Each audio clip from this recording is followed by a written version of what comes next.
Subscribe to the channel Educate Sada and press the bell icon for the latest videos. Thank you.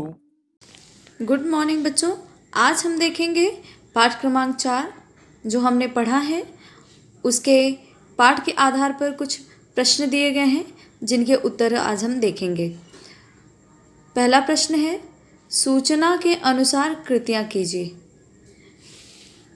पहले का क जो है, पाठ के आधार पर वाक्य पूर्ण कीजिए। अभी हमें वाक्य पूर्ण करना है।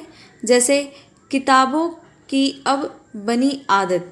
क्या बनी आदत? उनकी नींद में चलने की। दूसरा है, किताबें जो रिश्ते सुनाती थी। आगे की है कि जिनके सेल कभी मरते नहीं थे। इस प्रकार से आपको लिखना है। आगे हम देखेंगे ख। आकृति में देखो, प्रश्न लिखा हुआ है, कविता में प्रयुक्त उर्दू शब्द तथा उनके अर्थ लिखो। तो अभी उर्दू शब्द कौन कौन से हैं जो आपने कविता पढ़ी? जैसे उसमें से मैंने लिखा है इसमें हसरत, सोहबत, कदरे। तो यहाँ पे हमने ये हो गए तीनों उर्दू शब्द। और जैसे हसरत का अर्थ है उम्मीद, तो यहाँ उसका अर्थ हो गया।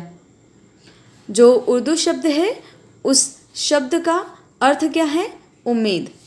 सोहबत, सोहबत उर्दू शब्द है, उसका अर्थ क्या है? संगत।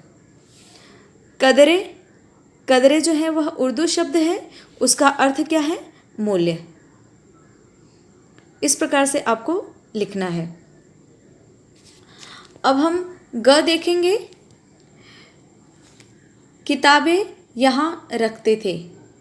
किताबें कहाँ कहाँ रखते थे?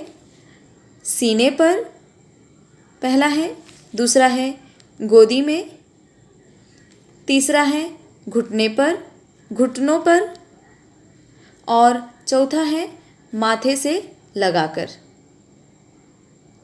तो किताबें यहाँ यहाँ रखते थे।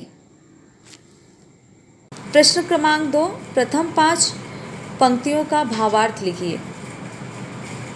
अर्थात प्रश्न क्या पूछा गया है?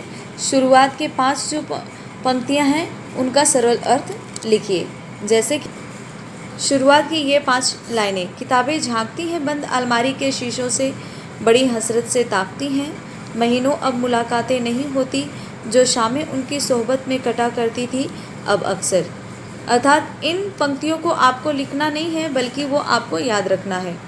और उसके बाद इस प्रकार से आपको लिखना है। जैसे किताबें झांकती हैं डैश अब अक्सर, भावार्थ डालना है। उसके बाद उसके सरल अर्थ लिखने हैं। जैसे कि किताबें मनुष्य की साथी हैं, किंतु कंप्यूटर के अधिकाधिक प्रयोग के कारण किताबों को पढ़ने की रुचि कम होती जा रही है।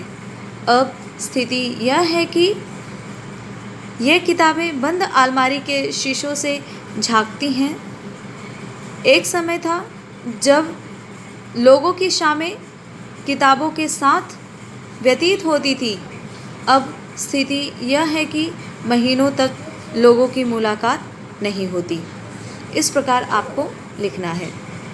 आगे हम भाषा बिंदु देखेंगे। भाषा बिंदु शब्द युग्म, अर्थात इसका अर्थ है जो भी शब्द हो उसके दूसरे रूप, उससे मिलते जुलते शब्द पूरे करते हुए वाक्यों में प्रयोग कीजिए। जैसे यहाँ पे दिया है घर, घर से मिलता जुलता शब्द क्या है? द्वार। उसको हमें वाक्य में प्रयोग करना है। रमेश गांव का घर द्वार छोड़कर शहर चला गया। और शब्द है आगे उधड़े उधड़े।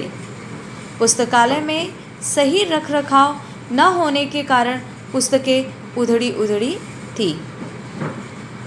भला बुरा।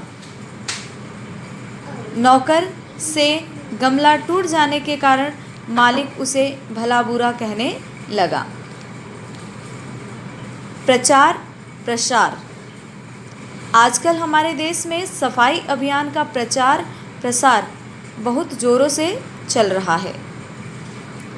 भूख प्यास। लंबी यात्रा के कारण यात्री भूख प्यास से व्याकुल थे। भोला भाला। रामू बहुत ही भोला भाला लड़का है। तो इस प्रकार से आपको जो शब्द हैं उनके युग्म शब्द इस प्रकार से बना के उनको वाक्य में आपको प्रयोग करने हैं। धन्यवाद।